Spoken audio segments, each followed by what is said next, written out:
Një biznesmen kthehet në shtëpi pa paralajmërim dhe tronditet nga ajo që pastruesja po bënte me binjakët e tij. Ottavio zbriti nga makina disa orë më herët se sa ishte planifikuar. Takimi ishte anuluar në minutën e fundit dhe ai kishte vendosur të kthehej në shtëpi pa lajmëruar askën. Teksa kalonte përmes kopshtit të madh të vilës, sytë ju ndalën në një skenë që e paralizoi plotësisht.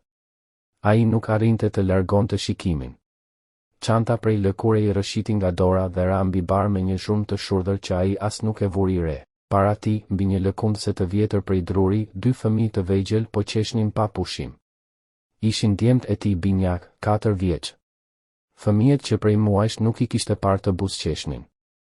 Që nga dita kur nëna e tyre ishte larguar pa asnjë paralajmërim, duke lënë vetëm një letër të ftohtë mbi tavolinën e kuzhinës, shtëpia ishte kthyer në një vend të heshtur dhe të rëndë.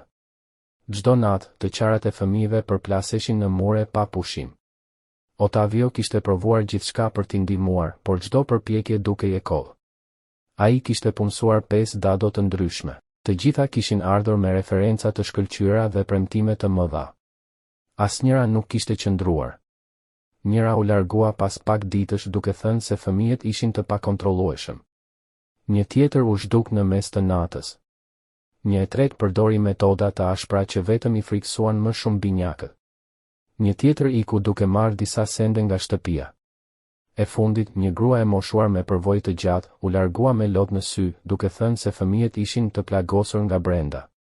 Pas kësaj, Ottavio vendosi të mos punsonte më askën për një kohë. Nuk e duronte më të shihte njerëz që hynin dhe dilnin nga jeta e fëmijëve të tij si të ishin objekte. Ai filloi të kthehej më herët nga puna dhe u përpoq të kujdesej vetë për ta, edhe pse nuk dinte si. Digjte ushqimin, uji i banjës i tremte fëmijët, netët ishin të mbushura me të qara dhe frikë. Çdo ditë ndjehej si një dështim i dhimbshëm. Binjakët kishin ndaluar së ngrëni siç duhet, po humbnin peshë dhe flinin pak. Zgjoheshin nga makthet duke thirrur nënën. Refuzonin çdo përqafim. Qëndronin të ulur në qoshe, të përqafuar fort me njëri tjetrin, sikur bota të ishte një vend i rrezikshëm. Çdo përpjekje e Ottavios për t'u afruar përfundonte me shmangje dhe frikë. Një natë, duke kaluar në korridor, ai dëgjoi një nga binjakët t'i përshpëriste tjetrit, mami iku dhe nuk kthehet më. Të gjithë ikin. Askush nuk qëndron me ne. Ato fjalë ja coptuan zemrën. Ai hyri në dhomë, u ul në gjunjë pranë shtretërve të vegjël dhe u përpoq t'u fliste me zë të dridhur. Babi është këtu. Nuk do t'ju braktis kurrë. Por fëmijët vetëm u përqafuan më fort, pa e parë. Mjekët e quajtën këtë traumë të rëndë nga braktisja. I thanë se fëmijët kishin nevojë për prani të vazhdueshme dhe dashuri të sinqertë çdo ditë. Ottavio e dinte se duhej të ndryshonte jetën e tij, por menaxhimi i disa kompanive dhe kujdesi për 2 fëmijë të traumatizuar duke i pamundur. Ishte atëherë që guvernantja e vjetër e shtëpisë, zonja Rute, sugjeroi një grua të quajtur Beatriz. Një pastruese 32 vjeçare, e ardhur nga fshati, pa diploma apo përvojë në familje të pasura. Ajo kishte humbur prindërit dhe kujdesej e vetme për motrën e saj më të vogël. Ottavio hezitoi, por pranoi ta takonte. Beatriz u shfaq me një fustan të thjeshtë blu dhe këpucë të vjetra, por të pastra. Ajo e pa drejtë në sy dhe tha me sinqeritet, nuk kam diploma, por e di çfarë do të thotë të humbasësh gjithçka. Nëse më jepni një shans, nuk do t'i braktis fëmijët tuaj. Në ditët e para, ajo nuk i detyroi fëmijët të bëjnë asgjë. Pastronte shtëpinë duke kënduar lehtë. Gatuante me kujdes dhe linte vizatime të vogla pranë pjatave. Ulej në dysheme dhe tregonte histori, pa i thirrur kur binjakët pranë vetes. Ngadalë, diçka ndryshoi. Njëri fëmijë filloi të hante. Pastaj edhe tjetri. Filluan të dëgjonin, të afroheshin. Një ditë, njëri prej tyre doli nga dhoma dhe mori një laps ngjyrë blu për të vizatuar qiellin. Pak më vonë, edhe vëllai ju bashkua. Ishte hera e parë që ndërvepronin pa frikë. Ottavio i pa një pasdite, të tre të ulur në dysheme mes vizatimeve. Beatriz i shikonte me një buzëqeshje amtare. Ai ndjeu për herë të parë shpresë të vërtetë. Javët kaluan. Fëmijët filluan të flinin, të qeshnin, të luanin. Filluan të thërrisnin Beatrizin bija. Ajo zgjohej natën kur kishin makthe, u këndonte derisa qetësoheshin, u sillte qumësht të ngrohtë. Qante fshehur azi për prindërit e saj, por e kthente dhimbjen në kujdes. Në javën e tretë, Otavio u kthye herët në shtëpi dhe dëgjoi të qeshura nga kopshti. Ai pa Beatrizin duke luajtur me binjakët mbi lëkundëse. Fëmijët qeshnin pa frikë. Drita e artë e pasdites i rrethonte të tre. Në atë moment, Otavio e kuptoi të vërtetën, fëmijët e tij nuk kishin pasur nevojë për ekspert apo metoda. Ata kishin pasur nevojë për dikë që të qëndronte. Dhe ajo ishte aty. Ajo kishte shëruar plagë që asnjë pasuri nuk kishte arritur t'i shëronte. Dhe ajo që dikur ishte një shtëpi e mbushur me heshtje, ishte kthyer përsëri në një shtëpi me jetë. Sepse ndonjëherë, ajo që shpëton një familje është thjesht dikush që vendos të mos largohet. Beatriz gjithmonë i linte binjakët të zgjidhnin rrobat e tyre mes dy opsioneve të ndryshme. Ajo e bënte këtë me qëllim që ata të ndiheshin sërish në kontroll të jetës së tyre të vogël, diçka që e kishin humbur plotësisht pas largimit të nënës. Pas mëngjesit, ajo i merrte për dorë dhe i çonte në kopshtin e madh të shtëpisë, ku kalonin orë të tëra duke luajtur. Luajtën ku ka fshehti pas pemëve të vjetra, kërcenin në lojra të vizatuara me shkumës mbi gurët e sheshtë të oborit, shpiknin histori të çuditshme me gur me ngjyra dhe degë të vogla që gjenin rrugës. Beatriz kishte një dhunti të rrallë, ajo arrinte ta kthente çdo gjë, sado e thjesht, në argëtim dhe mësim njëkohësisht. Ngadalë, binjakët po ktheheshin të ishin fëmijë të vërtetë. Po qeshnin sërish. Po luanin siç duhej të kishin bërë gjithmonë. Pas diteve, Beatriz bënte pastrimin e plot të shtëpisë së madhe me shumë dhoma, por kur nuk i linte fëmijët vetëm. Ajo i mbante gjithmonë afër vetes dhe i përfshinte në detyra të thjeshta, të përshtatshme për moshën e tyre, të vendosnin lodrat në kuti, të ndanin rrobat sipas ngjyrave, të mbanin një leckë të vogël për të fshirë tryezën. Gjatë gjithë kohës, ajo fliste me ta. Për gjëra të vogla dhe për gjëra të rëndësishme. I dëgjonte me vëmendje të plot, pa i ndërprer kurrë, dhe u përgjigjej çdo pyetje me durim të pafund. Pas disa javësh, binjakët filluan ta thërrisnin me dashuri bija. Sa herë që zgjoheshin në mëngjes, vraponin për ta përqafuar fort. Sa herë që ajo kthehej nga një dhomë tjetër, ata i kapeshin këmbëve. Lidhja e tyre ishte e dukshme për këdo dhe forcohej çdo ditë. Ata e ndiqnin Beatrizin kudo, si dy zogjë të vegjël që ndjekin nënën e tyre. Donin ta ndihmonin në gjithçka dhe madje imitonin mënyrën si ecte apo fliste. Otavio e shikonte gjithçka me një ndjenjë të përzier mes gëzimit dhe dhimbjes. Gëzim i madh sepse shite fëmijët e tij duke dalë më në fund nga humnera emocionale ku kishin rënë. Dhimbje, sepse e kuptonte qartë se nuk ishte ai që po i shpëtonte, por një grua që ai mezi e njihte. Ai përpiqej të kalonte më shumë kohë në shtëpi, të dilte më herët nga puna dhe të luante me ta në fundjavë. Por binjakët ishin ende të tërhequr me të, jo sepse nuk e donin, por sepse Beatriz ishte bërë pika e tyre kryesore e sigurisë dhe dashurisë. Otavio e kuptonte këtë me mendje, por zemra i dhemte.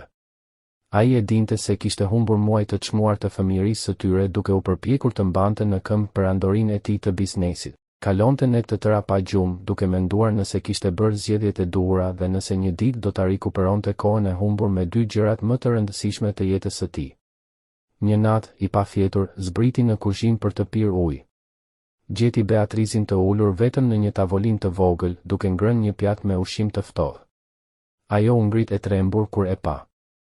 Më falni, zoti Otavio. Gjithmonë pres që të tjerët të hanë të parët, që të mos prish rutinën e shtëpisë. Zemra e Otavios u shtrëngua. Ai ul përballë saj dhe i tha me zë të butë, nuk ke pse të hash vetëm. Ti je pjesë e kësaj shtëpie. Për herë të parë, ata folën vërtet.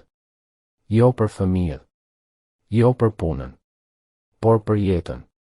Beatriz tregoi për fëmijërinë e saj të thjeshtë në fshat, për prindërit e dashur që humbi në një aksident, për sakrificën që bëri duke lënë shkollën për të rritur motrën e vogël. Sot ajo studion mjekësi, tha ajo me sy që i shkëlqenin nga krenaria. Çdo sakrificë ka vlerëtur. Otavio mbeti thellësisht i prekur. Ai i tha me sinqeritet, ti je një njeri i jashtëzakonshëm. Fëmijët e mi patën fat që të gjetën. Kjo bisedë ndryshoi gjithçka. Nga ai moment, Beatriz nuk ishte më thjesht një punonjëse. Ajo u bë pjesë e familjes. Otavio i rriti rrogën pa e kërkuar ajo dhe i ofroi sigurim shëndetësor edhe për motrën e saj. Muajt që pasuan sollën ndryshime të jashtëzakonshme. Binjakët filluan të flinin gjithë natën, të hanin me oreks, të qeshnin pa frikë. Filluan të përqafonin edhe Otavion kur ai kthehej nga puna. Marrëdhënia mes babait dhe fëmijëve po rindërtohej ngadalë mbi bazën e durimit dhe pranisë së vërtetë. Otavion ndryshoi prioritetet. Reduktoi punën, refuzoi udhëtime, filloi të jetonte më shumë në shtëpi. Dhe ai ende nuk e dinte gjithçka që Beatrice bënte në heshtje, zgjohej natën gjatë makteve të fëmijëve, shpenzonte paratë e saj për dhurata të vogla, çante fshehurazi nga mungesa e prindërve, por e kthente dhimbjen në dashuri. Atë ditë, kur Otavio u kthye në shtëpi 3 orë më herët, ai pa Beatricin duke mbajtur lëkundësen e vjetër të fëmijërisë së tij, ndërsa binjakët qeshnin pa frikë. Drita e artë mbulonte gjithçka. Në atë çast, ai e kuptoi të vërtetën më të madhe të jetës së tij. Fëmijët nuk kishin pasur nevojë për profesionistë. Ata kishin pasur nevojë për dikë që të qëndronte. Beatrice qëndronte e ngrirë duke menduar se do të pushohej nga puna, pavarësisht fjalëve të buta që kishte dëgjuar. Gishtat e saj shtrëngonin fort pëlhurën e përparses, ndërsa ajo priste në heshtje çfarë do të vinte më pas. Zemra i rrite fort në kraharor. Në sytë e saj kishte frikë, pasiguri dhe një ankth të thellë. Otavio e vuri re me njëherë këtë dhe u ngut të shpjegoj, përpara se ajo të imagjinonte skenarin më të keq. Unë dua që ti të jetosh këtu, në këtë vilë, bashkë me ne, tha ai me një ton të qetë, por të vendosur. Ka një dhomë të madhe në katin e dytë që është bosh dhe mund të jetë e gjitha e jotja. Dua të rris ndjeshëm pagën tënde dhe të përfshi përfitime të plota. Dua që ti të bëhesh zyrtarisht përgjegjëse për kujdesin e plot të fëmijëve të mi. Jo vetëm si punonjëse, por si dikush që është vërtet pjesë e kësaj familjeje. Çfarë mendon? Fjalët i duheshin disa sekonda për t'u përpunuar në mendjen e Beatrice. Ajo puliti disa herë, sikur po përpiqej të zgjohej nga një ëndër. Nuk ishte e sigurt nëse kishte dëgjuar saktë. Zemra i rrite aq fort, sa i dukej sikur zëri i saj nuk do të dilte. Më në fund, ajo murmuriti me zë të ulët, Zoti Otavio nuk di çfarë të them. Kjo është shumë bujare. Por unë kam motrën time që jeton me mua. Kam nevojë të jem pranë saj. Otavio e kishte menduar këtë që më parë. Ai buzëqeshi lehtë dhe u përgjigj pa hezitim, motra jote mund të jetojë këtu gjithashtu. Dhoma është e madhe mjaftueshëm për të dyja. Nëse preferoni, mund të përgatisim edhe një dhomë tjetër pranë saj. Ajo studion mjekësi, apo jo? Mund të ndihmoj edhe me shpenzimet e universitetit. Mendoje këtë si një investim në familje, sepse kjo është ajo që jeni tani. Në atë moment, Beatrice nuk arriti më t'i mbante lotët. Ata rëshitën lirshëm në përfytyrën e saj. Ajo vuri duart mbi gjoks, sikur po përpiqej të mbante zemrën që i rrite fort, dhe tha mes lotëve, Zoti Otavio, nuk di si t'ju falenderoj. Askush nuk ka bërë ndonjëherë diçka të tillë për ne. Askush. Po unë pranoj. Pranoj të kujdesem për djemtë sikur të ishin të mitë. Sepse, në thellësi të zemrës sime, unë tashmë e bëj këtë. Otavio buzëqeshi me një lehtësim të thellë dhe zgjati dorën për të vullosur marrëveshjen. Por Beatrice nuk e mori dorën. Ajo u hodh përpara dhe e përqafoi fort në mënyrë impulsive. Ai u befasua për një çast, por më pas ja ktheu përqafimin duke i rënë lehtë shpinës. Ishte përqafimi i parë i vërtet që kishte marrë që nga dita kur gruaja e tij ishte larguar. Kur u ndan, të dy ishin dukshëm të emocionuar. Otavio fshiu cepin e syve dhe, duke u përpjekur të ruante qetësinë, tha, do të përgatisim gjithçka këtë javë. Mund ta sjellësh motrën tënde në fundjavë për të njohur shtëpinë dhe për të zgjedhur dhoman. Tani hajde, të shkojmë të luajmë me fëmijët. U kam premtuar dhe nuk dua t'i thyej premtimet. Beatrice buzëqeshi gjerë dhe pranoi me kokë. Të dy u kthyen së bashku në shtëpi, ku binjakët i prisnin me një grumbull makinash shumë ngjyrëshe dhe një pistë gare të improvizuar në dyshemen e salonit. Fëmijët qeshnin me zë të lartë, plot gëzim të pastër. Javët që pasuan ishin të mbushura me përshtatje, por gjithçka ndodhi me një qetësi të çuditshme. Motra e Beatrice, Julia, erdhi për vizitë dhe mbeti e mahnitur nga gjithçka që pa. Ajo ishte një vajzë e re, e përkushtuar dhe e disiplinuar, që kalonte ditët mes fakultetit dhe praktikave në spital. Të kishte një vend të sigurt dhe të rehatshëm për të jetuar ndërsa përfundonte studimet ishte një ëndër që deri atëherë dukej e paarritshme. Julia e përqafoi fort motrën e saj dhe i pëshpëriti, bia, ja dole. Me të vërtet ja dole. Na dhurove një jetë më të mirë. Jam mirënjohëse për gjithçka ke bërë. 2 javë më vonë, Beatrice dhe Julia u shpërngulën zyrtarisht në vilë. Otavio u kujdes që dhomat e tyre të ishin të mobiluara me gjithçka që mund t'u nevojitej. Binjakët ishin jashtëzakonisht të lumtur.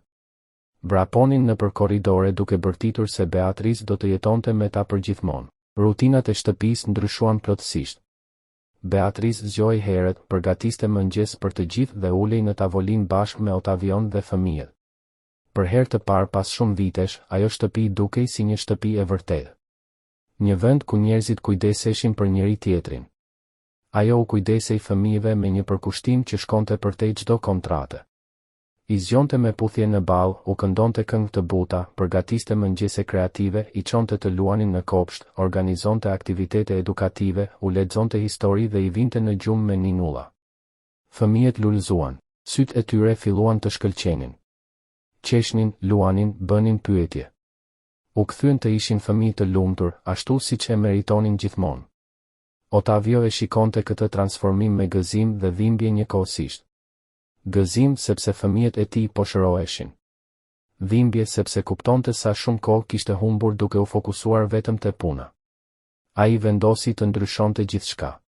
Filloi të refuzonte takime të panevojshme, të punonte më shumë nga shtëpia dhe të ishte i pranishëm. Vitet kaluan.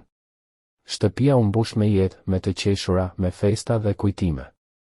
Julia u diplomua në mjekësi dhe filloi karrierën e saj. Beatrice mbeti shtylla e asaj familjeje. Shumë vite më vonë, në një pasdite vjeshte, Otavio po qëndronte në kopsht duke parë nipërit e tij të luanin në të njëjtën gangor të vjetër prej druri. Beatrice ishte pranë tij, me flokë të thinjur, por me të njëjtën buzëqeshje të ngrohtë. A e sheh, tha Otavio me zë të dridhur. Këtu filloi gjithçka. Beatrice shtrëngoi dorën e tij dhe u përgjigj, ne e ndërtuam këtë familje sepse vendosëm të qëndrojmë. Gangora vazhdonte të lëkundej butë, si një simbol i heshtur i dashurisë, pranisë dhe zgjedhjes për të mos u larguar kurrë, sepse familja nuk është gjak. Familja është ai që qëndron.